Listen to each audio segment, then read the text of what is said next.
हमारी पड़ोसन रजिया खाला बहुत काबिल और हुनरमंद खातून थी।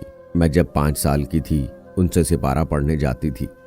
मेरे शौक को देखते हुए ये खातून उर्दू का कायदा भी पढ़ाने लगी। यूं मैंने पढ़ना लिखना सीख लिया। हमारे घर का माहौल कशीदा रहता, जिसकी वजह से हम सब परेशान रहते। वालिदैन की आपस में नहीं बनती थी। होश संभाला तो समझ में आ गया कि असल वजह गुर्बत है। हम 8 बहन भाई थे, जिनकी परवरिश की खातिर वालिदैन को सख्त मुशक्कत करना पड़ती थी। कुनबा बड़ा और आमदनी कम, ऊपर से रोज बरोज बढ़ती महंगाई। सोचा क्यों ना मैं कुछ ऐसा करूं कि माँ बाप का हाथ बटा सकूं, घर की परेशानियां कुछ तो कम होंगी। खाला रजिया उम्दा कढ़ाई के अलावा गोटे किनारी के काम में भी माहिर थीं। मोहल्ले की लड़कियां उनसे ये हुनर सीखने आती थीं। मैं भी इस कारवां में शामिल हो गई। मैं बहुत जल्द दस्तकारी के हुनर में माहिर हो गई। हसास थी और माँ बाप के दुख कम करना चाहती थी। मोहल्ले वालों के मलबूस पर गोटे किनारी से बेल बूटे बनाकर खुद को मनवा लिया। इस तरह आमदनी का अच्छा जरिया मुयस्सर आ गया। मैं सारी उजरत अम्मी के हाथ पर रख दिया करती। उन दिनों मेरी उम्र 17 बरस थी जब वालिद साहब ने अपने भतीजे एहसन से मेरा निकाह कर दिया। वो लोग काफी खुशहाल थे। इस निकाह पर मैं खुश थी क्योंकि बचपन से वालिदैन के घर दुख ही दुख देखे थे, तंगदस्ती का अजाब सहा था। मैं इसी आस में जीवन गुजार रही थी कि आज नहीं तो कल जब मेरी शादी हो जाएगी तो इन दुखों से जान छूट जाएगी। निकाह को 3 साल गुजर गए। ताया मेरी रुखसती के लिए अब्बा से कई बार कह चुके थे। उनको यही जवाब मिलता, थोड़े दिन और सब्र कर लो, जल्द रुखसत कर देंगे। एक दिन कराची से ताई तशरीफ लाईं और मेरी रुखसती की बात की। अम्मा ने उनको हस्बे मामूल टाल दिया। वो अफसुर्दा होकर लौट गई। उनके जाने के बाद मेरी माँ अब्बा से कह रही थी, रबिया की रुखसती कैसे कर दूं? ये लड़की हमारा सहारा है, उसने घर को संभाला हुआ है, सिलाई कढ़ाई करके हमारी मददगार बनी हुई है। अगर ये हाथ ना बटाती तो हमारे हालात बहुत खराब हो जाते। ये बातें सुनकर दिल को टीस पहुंची। सोचने लगी, वालिदैन कभी कभी कितने खुदगर्ज हो जाते हैं। उन्होंने मेरी खुशियों के बारे में सोचना छोड़ दिया। क्या माएँ इतनी बेहिस हो जाती हैं? ज्यादा दुख इस बात का था कि मेरे माँ बाप ने आपस में तय कर लिया था कि इस बार बड़े भाई या भावज रबिया की रुखसती का मुतालबा करने आए तो ऐसी शर्त रखेंगे जो वो पूरी ना कर सकें, यूं ये आफत टल जाएगी। वालिदैन के रवैये से मायूस होकर मेरे सास ससुर मामू के पास गए। उन्होंने अम्मा को समझाया कि हमारी लड़की का निकाह हो चुका है, रुखसती बहरहाल करनी है। अगर आप लोगों के पल्ले कुछ नहीं तो रबिया की शादी का खर्चा मैं उठा लेता हूँ। वक्त पर बेटी की रुखसती कर दो, कल हालात क्या करवट ले लें कुछ पता नहीं। नेक काम में देर नहीं करनी चाहिए।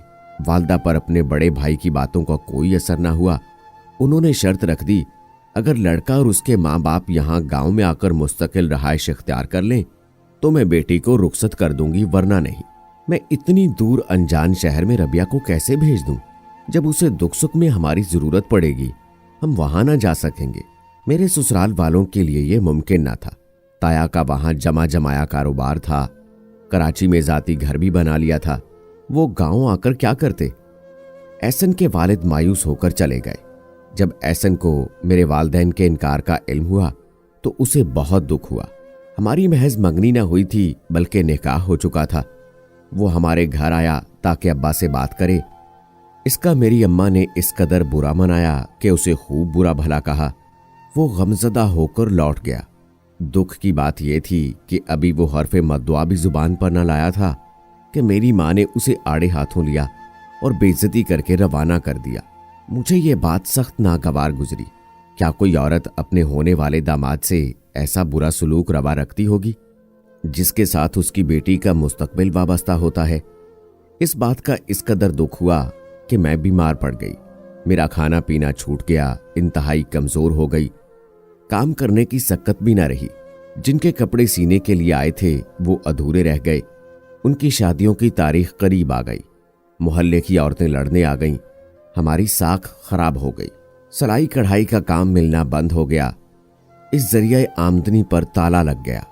मुझसे दस्तकारी का काम छूटा तो घर के माली हालात में बिगाड़ पैदा हो गया। 10 अफराद खाने वाले और 1 अब्बा कमाने वाले। वो भी खराद की दुकान पर लोहा पिघलाने की मजदूरी करते थे। ये बड़ा सख्त काम था। गर्मियों में निढाल होकर गिर पड़ते। मैं दुल्हन का एक जोड़ा तैयार करने के 5,000 लेती थी। महीने में 2 जोड़े बनते तो हर माह 10,000 माँ की हथेली पर आ जाते, कभी इससे ज्यादा। ये आमदनी बंद हो गई तो घर में चूल्हा जलना नामुमकिन हो गया।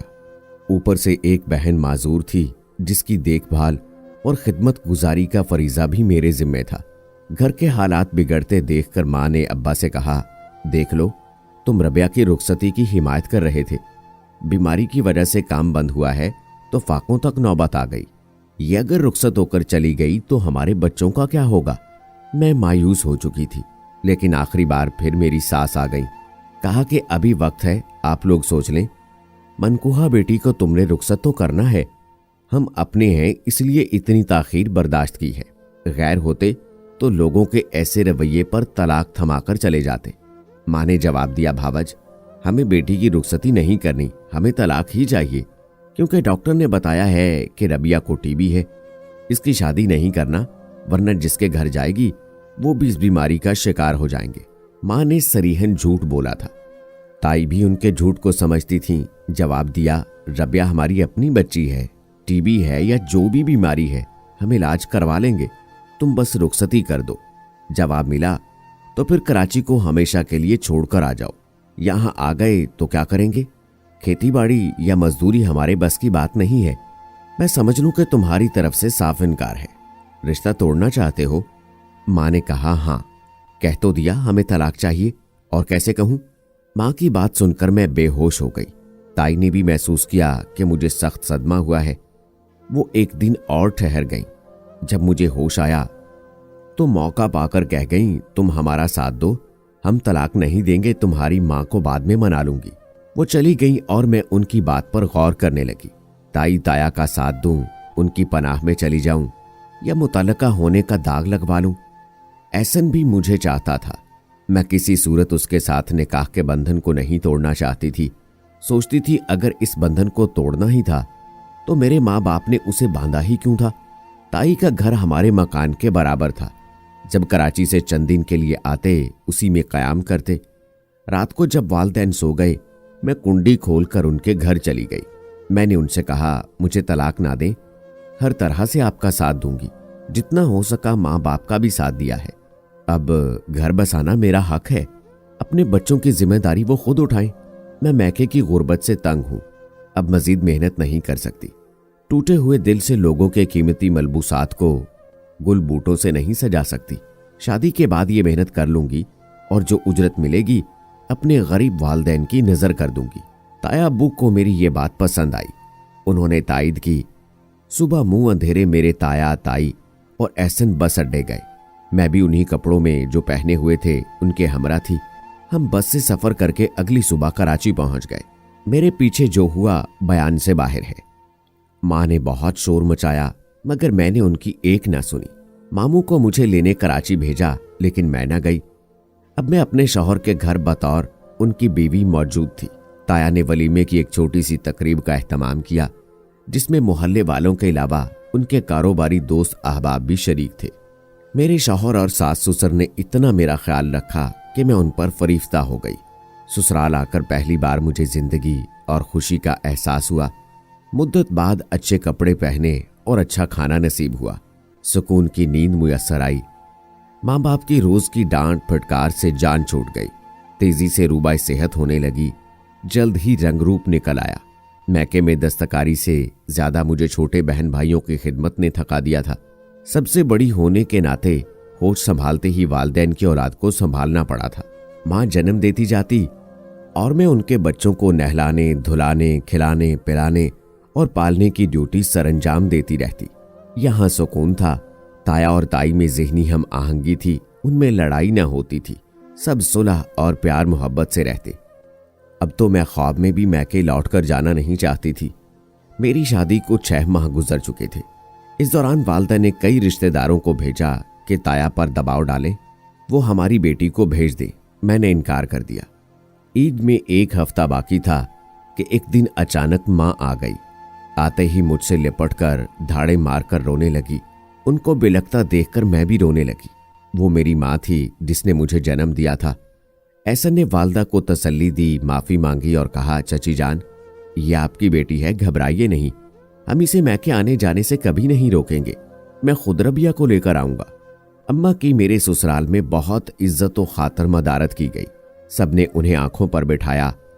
ये दिन ऐसे थे जैसे कोई खूबसूरत ख्वाब हो। ईद में 2 रोज बाकी थे। अम्मा बोली, अब घर जाना है, मेहरबानी करो, मेरी बेटी को ईद पर मेरे साथ जाने दो। इसके बहन भाई बहुत उदास हैं, इसका बाप बीमार पड़ा है। जब से ये गई है किसी ने ठीक तरह खाना खाया है और न सुकून की नींद सोया है। उन्होंने इस कदर मजबूर किया कि ताया और ताई को इजाजत देनी ही बनी। कहा कि एहसन साथ जाएगा और साथ ले आएगा। अम्मा बोली, क्या मुझ पर एतबार नहीं है? मैं खुद पहुंचाने आ जाऊंगी। एहसन तो 2 दिन बाद वापस जाने का कहेगा, जबकि मैं रबिया को चंद दिन अपने पास रखना चाहूंगी। अब तो शादी हो चुकी है। शादीशुदा लड़की को कौन माँ बाप उसके घर वापस जाने से रोक सकते हैं? माँ ये कहते हुए रोती रही तो सभी का दिल पसीज गया। एहसन ने कहा, अम्मी जान, रबिया को चची के साथ जाने दीजिए, मैं हफ्ते 10 दिन बाद खुद जाकर ले आऊंगा। मैंने भी सास से इल्तिजा की तो वो राजी हो गई और अम्मा मुझे साथ लेकर गांव आ गई। 10 दिन बाद मैंने बैग में कपड़े रखे और जाने की तैयारी कर ली कि आजकल में एहसन आने वाले थे, मगर वो नहीं आए। अलबत्ता वालिद साहब मुझे बताए बगैर कराची रवाना हो गए। अब्बा 2 दिन बाद लौटे तो उनके हाथ में तलाक के कागजात थे। न जाने उन्होंने वहां जाकर क्या फसाद खड़ा किया कि ताया ने बेटे को हुक्म दे दिया, मेरा भाई बेटी के माथे पर हर सूरत तलाक का टीका सजाना चाहता है तो इसकी मंशा पूरी कर दो। मैं दीवानी सी हो गई, पहरों खलाओं में तकती थी, किसी बात का होश न रहा। मुसलसल बुखार रहने लगा। पहले टीबी न थी, अब सचमुच इस मुजी बीमारी ने पकड़ लिया। वालदैन की गुर्बत का बोझ बांटने की बजाय खुद उन पर बोझ बन गई। वालदैन घबरा गए। एक बच्ची पहले ही पोलियो ज़दा थी, ऊपर से मैं टीबी में मुब्तला हो गई। इलाज के पैसे कहाँ थे? सोचा कि किसी ऐसे शख्स से इसकी शादी कर देते हैं जो मेरा इलाज कराए और कुछ उनकी माली मदद भी करे। ये मामू का एक दोस्त फैजान था, स्कूल का हेडमास्टर था। बीवी की वफात को काफी साल गुजर चुके थे। 2 बेटे और एक बेटी शादीशुदा थे और फैजान अब तन्हा जिंदगी गुजार रहे थे। कोई रोटी पकाकर देने वाला था और न घर संभालने वाला।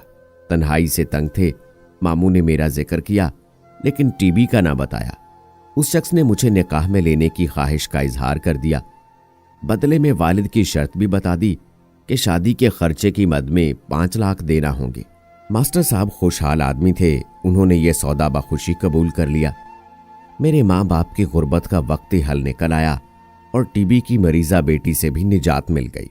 मास्टर ने जल्द ही महसूस कर लिया कि मैं बीमार हूं, क्योंकि हल्की खांसी और हर वक्त हरारत से उन्होंने अंदाजा लगा लिया कि सेहत का कोई मसला है। शहर ले जाकर एक्सरे कराया। डॉक्टर ने बताया कि टीबी की पहली स्टेज है, जो कि मर्ज की शुरुआत है। इलाज से सेहतयाबी मुमकिन है। मैं अब जीना ना चाहती थी। एहसन से बिछड़ने का गहरा दुख था। मेरे दिलो दिमाग पर अपने साबका शौहर की मोहब्बत के नकोश शब्द थे, जिससे मुझे जबरदस्ती जुदा किया गया था। मैंने मास्टर साहब को दिल से कबूल ना किया। वो मुझे एक गैर शख्स लगता था, जिसके साथ बादल नाखास्ता रहने पर मजबूर थी। वो एक दाना और हौसलामंद आदमी थे। उन्होंने मेरी बेजारी की परवाह न की और सबसे पहले मेरी बीमारी पर तवज्जो दी। दिल जमी से इलाज कराते रहे। वो कहते मैके जाना है, लेकिन मैं मना कर देती, क्योंकि मुझे अपने मैके से नफरत हो गई थी। फैजान ने मेरा बहुत तवज्जो से इलाज कराया। मैं मुकम्मल तौर पर सेहतयाब हो गई। उनकी मशकूर थी, लेकिन मोहब्बत फिर भी ना कर सकी, क्योंकि एहसन की याद अभी तक मेरे दिल में घर किए हुए थी, जिसे भुला देना मेरे बस की बात ना थी। मुझे मास्टर का घर अपना घर महसूस ना होता था। मुझे एहसन का घर ही अपना घर लगता था।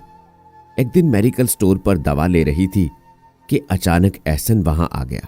मैंने शिकवा किया, तुमने मुझे तलाक क्यों दी?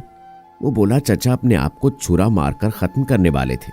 बड़ी मुश्किल से हम सब ने पकड़ा और उनके हाथ से छुरा दिया। उन्होंने मजबूर कर दिया, वरना मैं तुम्हें तलाक कभी ना देता। वो शिकवा जो रात दिन मेरे अंदर शोर बर्पा करता रहता था, आज कह देने का मौका आ गया था। अभी हम बात कर रहे थे कि मास्टर साहब वहां आ गए। वो हमारी पुश्त पर खड़े थे। सारी बातें उन्होंने खुद अपने कानों से सुन ली। मगर स्टोर पर चुप रहे और खामोशी से पलटकर चले गए। जब वो दुकान से निकले तो मेरी नजर उन पर पड़ी। सोचने लगी, या अल्लाह अब क्या होगा। मुझे सहमा हुआ देखकर एहसन ने कहा, डरो नहीं, कुछ ना होगा, चलो मैं तुम्हें तुम्हारे घर छोड़ आऊं। रास्ते में थाना पड़ता था। हम दोनों जब वहां से गुजरे, एक पुलिस वाला हमें देख रहा था। वो हमारे करीब आकर बोला, आप लोग कहाँ जा रहे हो? इस सवाल पर मैं सहम गई और एहसन का चेहरा भी फक हो गया। जाने क्यों उसने इस तरह पूछ लिया था, लेकिन जब हमारी घबराहट देखी तो उसे शक गुजरा। तुम लोग आपस में क्या लगते हो? एहसन ने जान छुड़ाने को कह दिया, भाई साहब ये बीवी है मेरी, मगर तुम क्यों पूछ रहे हो? आखिर तुम्हें क्या लेना देना है? वह तुनक मिजाज शख्स था। कहने लगा, जो भी लेना देना है अभी पता चल जाएगा, चलो अंदर। उससे तकरार करने का मतलब अपनी जान मुसीबत में डालना था। एहसन ने सोचा, इसे पैसे चाहिए, इसके साथ तकरार करने से बेहतर है कि कुछ नोट नजर करके जान छुड़ा ले। एहसन ने जेब से बटवा निकाला, क्योंकि मैं उसकी साहबका बीवी जरूर थी, लेकिन अब किसी और की थी। अपनी इज्जत बचाने की खातिर हम थाने के अंदर चले गए। उसने अंदर पहुंचकर कहा कि तुम लोग जो भी हो 2000 निकालो, वरना निकाहनामा पेश करो। निकाहनामा हर वक्त कोई अपनी जेब में नहीं रखता, तुम कैसी बात करते हो? अच्छा तो जाकर ले आओ, जब तक बीबी इधर बैठी है। डरो नहीं, हम भी बहन बेटियों वाले हैं। निकाहनामा ले आना और अपनी अमानत को ले जाना।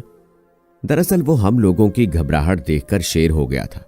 एहसन ने जरा तीखे लहजे में बात की तो वो और अकड़ गया।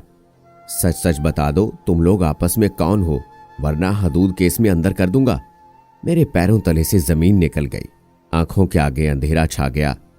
अब सिवाय फैजान के कोई निजात दहिंदा नजर न आया।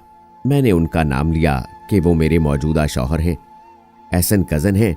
इत्तफाकन मेडिकल स्टोर पर इनसे मुलाकात हो गई तो उन्होंने मेरी खैरियत दरियाफ्त की और कहा कि चलो घर तक छोड़ देता हूं। जो सच था बता दिया। उसने मुझसे फैजान का नंबर लिया और उनको फोन कर दिया। वो उसी वक्त थाने आ गए। किसी तरह उस बदगुमान इंसान को राजी करके मुझे वो अपने साथ घर ले आए। एहसन को उस पुलिस वाले ने फिर भी न छोड़ा। मैंने फैजान को बताया कि इत्तफाकन स्टोर पर मेरी एहसन से मुलाकात हो गई, वो मुझे घर तक छोड़ने आ रहा था। बस इतनी ही बात है। फैजान ने मेरी बात का यकीन कर लिया। वो एक रहमदिल आदमी था। मेरी आंखों से बहते आंसू मेरी सच्चाई की गवाही दे रहे थे। फैजान को अपनी इज्जत का पास था। इस वाक़े पर खामोशी इख्तियार कर ली और किसी को कुछ ना बताया। चंद दिन एहसन हवालात में रहा, फिर उसे ताया छुड़ाकर ले गए। इस वाक़े के बाद मैं फैजान की अजमत के दिल से कायल हो गई। उस शख्स ने ना मुझे ताना दिया और ना बाज पुरस की और ना ही मेरे साथ बुरा रवैया इख्तियार किया। अल्लाह जो करता है उसमें इंसान का भला होता है। इस वाक़े से मेरे दिल में फैजान की इज्जत बहुत बढ़ गई। सोचा कि अल्लाह के फैसलों पर सर झुका लेना ही ऐन इबादत है। ये शख्स जैसा भी है मुझे तहफ़्फ़ुज़ तो दे सकता है, तहफ़्फ़ुज़ जो माँ बाप से मिला और ना ही ताया और एहसन से। जब तक फैजान जिंदा रहे मेरा बहुत ख्याल रखा। वफात से कुछ दिन कबल मकान और इतनी नकदी मेरे नाम कर गए कि मैं बाकी जिंदगी इज्जत से गुजार सकूं। फैजान जैसे लोग नायाब होते हैं और कम ही किसी औरत के नसीब में ऐसा शौहर होता है।